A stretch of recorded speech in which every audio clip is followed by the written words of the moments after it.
दोस्तों, कंजंक्शन युति की जो मैं श्रृंखला चला रहा हूं, जो सीरीज चला रहा हूं, उसमें जैसे मैंने पिछली वीडियो में बताया था और उसकी परिभाषा समझाई थी कि युति या कंजंक्शन का मतलब होता है जब किसी भी एक घर में, किसी भी एक राशि में जब दो या दो से अधिक प्लैनेट उसमें बैठे हों तो उसे हम युति कहते हैं। मैंने ये भी बताया था कि किस तरह की युति होती है। मैंने उसको बताया था, एक होता है एग्जैक्ट, मतलब बिल्कुल सटीक वही अलाइनमेंट में कोई दो ग्रह बैठे हैं। दूसरी मैंने बताई थी लूज, यानी कि बताई थी क्लोज, यानी कि बहुत नज़दीकी है, यानी कि 4-5-6 डिग्री का ही फर्क है, तो उसे हम कहेंगे क्लोज। लूज का मतलब होता है जहाँ पे 10 डिग्री से ज़्यादा प्लैनेट्स दूर हैं, ग्रह दूर है तो। और एक बताया था मैंने वर्चुअल, जिसमें दो प्लैनेट हैं, दो अलग अलग घरों में हैं, लेकिन फिर भी वो इतने नज़दीक हैं कि उसे एक युति माना जा सकता है। यहाँ पर मैं आज जो आपसे बात कर रहा हूँ, ये बात बहुत इंटरेस्टिंग है। इसे हम कहते हैं कि युति के अंदर, कंजंक्शन के अंदर दो ग्रहों के बीच में युद्ध कब छिड़ता है, युद्ध।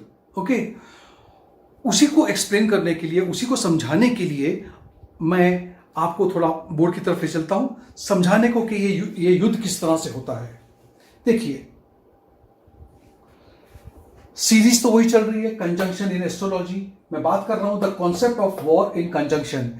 युति के अंदर युद्ध कब होता है? तब होता है जब कोई भी ऐसा ग्रह जो कम डिग्री पे बैठा हो, यानी कि कम डिग्री हो उसकी, और दूसरा ग्रह उसकी डिग्री ज्यादा हो, तो इसे कहेंगे जिसकी डिग्री कम है कि वो आगे बढ़ रहा है, उस ग्रह के समीप जा रहा है जो आगे है, जो हायर डिग्री पे है। ठीक है, तो इसलिए कहते हैं कि एक ग्रह पीछे से आ रहा है अपनी पूरी फौज को लेकर के। ओके, क्या करने के लिए? दूसरे ग्रह पे कब्जा जमाने के लिए। और इसी को हम कहते हैं कि एक तरह का युद्ध है। उदाहरण के तौर पे गुरु अगर 20 डिग्री पे है और वहीं पे शनि देव 16 डिग्री पे है, तो ये कंजंक्शन तो है, युति तो पक्का है। ओके, लेकिन शनि देव पीछे से आ रहे हैं चार्ज करते हुए गुरु की तरफ। अब होगा क्या?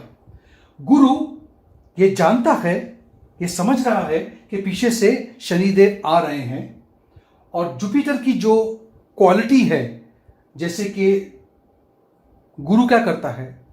प्रीच करता है, पढ़ाता है, सिखाता है, ज्ञान बांटता है। वो जो चीज़ें होती है वो थोड़ी सी डल हो जाती है, थोड़ी सी मध्यम हो जाती है, और काफ़ी उसमें डिसिप्लिन आ जाता है। और उस डिसिप्लिन को समझाने के लिए मैं आपको एक उदाहरण दूंगा। जैसे कि अगर ये किसी व्यक्ति के कुंडली में ऐसा है, तो वो उस तरह से उसको समझा जाए जैसे कि स्कूल में एक टीचर है, ओके, जो बहुत ज़्यादा स्ट्रिक्ट है। वो अपने बच्चों को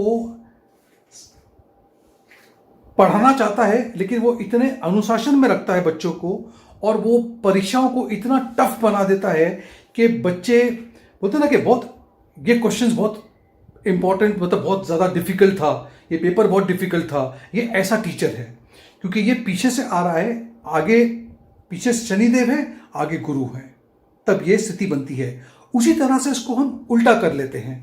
जैसे कि मान लो कि अगर गुरु कम डिग्री पे है, मैं आपको एक्सप्लेन करने के लिए पहले ऊपर ले आता हूं। तो पहला उदाहरण दिया, इसमें शनिदेव 16 डिग्री पे है, गुरु 20 डिग्री पे है। अ स्ट्रिक्ट टीचर, मतलब कि एक अनुशासक शिक्षक। यहां पर अभी जो समझा रहा हूं आपको मैं, यहां पे गुरु पीछे है 16 डिग्री पे और शनिदेव 20 डिग्री पे है। यहां पर टीचर कैसा है?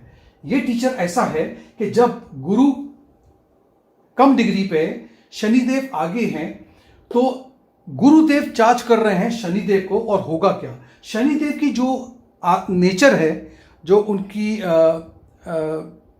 बोलते हैं ना, जिनसे उनका संबंध देखा गया है कि वो बहुत डिसिप्लिन, अंकुश लगाते हैं, उनके बोलते हैं ना, हर चीज़ को बहुत स्ट्रिक्टली वो करते हैं। और उनमें ये भी देखा गया है कि हर जो काम आपको करना है वो बोलते हैं ना, पूरा डिवोशन से करना है, पूरा ध्यान लगा के करना है। कोई भी गलत काम करोगे तो शनिदेव आपको छोड़ेंगे नहीं। तो उस तरह से वो बोलते हैं कि पुराने जो बिलीफ सिस्टम है उनको समझ के चलो, ये शनिदेव की आदत है। तो वो क्या करेंगे, यहां पे आप देखो शनिदेव आगे हैं और पीछे से गुरुदेव आ रहे हैं, तो सीधी सी बात है गुरुदेव शनिदेव के ऊपर हावी हो रहे हैं।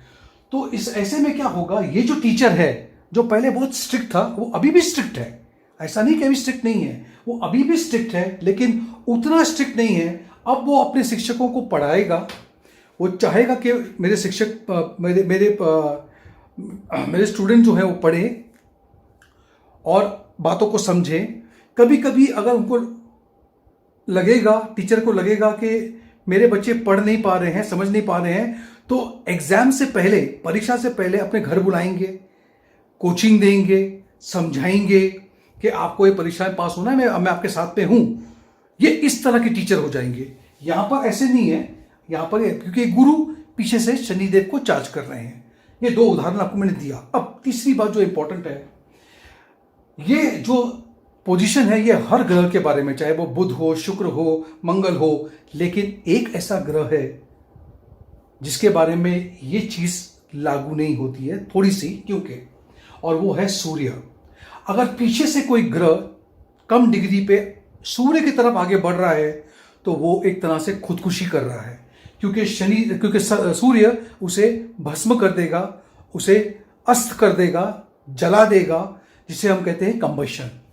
तो यहां पर ये ग्रह इसे प्रभावित नहीं कर पाता है और ये नेगेटिव हो जाता है।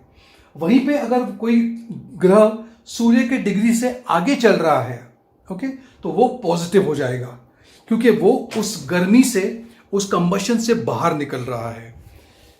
ये बात जरूर है कि ये जो ग्रह इस तरफ बढ़ रहा है, इनकी रोशनी की वजह से उनके जो कार्य कर्तव्य है वो बढ़ जाएगा, बराबर है, लेकिन वो ग्रह अपने आप में पूरी तरह से अंधा हो जाता है।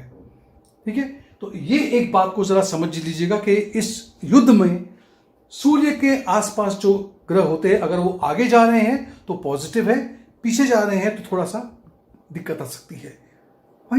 तो यही आपको मैं बताने की कोशिश कर रहा था, क्योंकि ये जो बेसिक्स है, इससे पहले कि मैं इस श्रृंखला में आगे बढ़ूं, जहां पे मैं आपको 2 ग्रहों की युति, 3 ग्रहों की युति, 4 ग्रहों की युति बताऊं, और ये भी बता दूं कि ये जितना भी कुछ मैंने पढ़ा है, समझाया है बोर्ड पे, मैं फिर से धन्यवाद करूंगा कपिल राज जी का, क्योंकि ये जो भी कुछ है वो उनसे सीखा हुआ है, उनसे समझा हुआ है, उनकी किताबों से सीखा है, और वही मैं आपको देने जा रहा हूं। ठीक है, तो इसे समझने के बाद में ये बेसिक समझ लीजिए, इससे पहले कि हम आगे बढ़ें और युति या कंजंक्शन को आगे उस पर अध्ययन करें। Thank you so much, take care.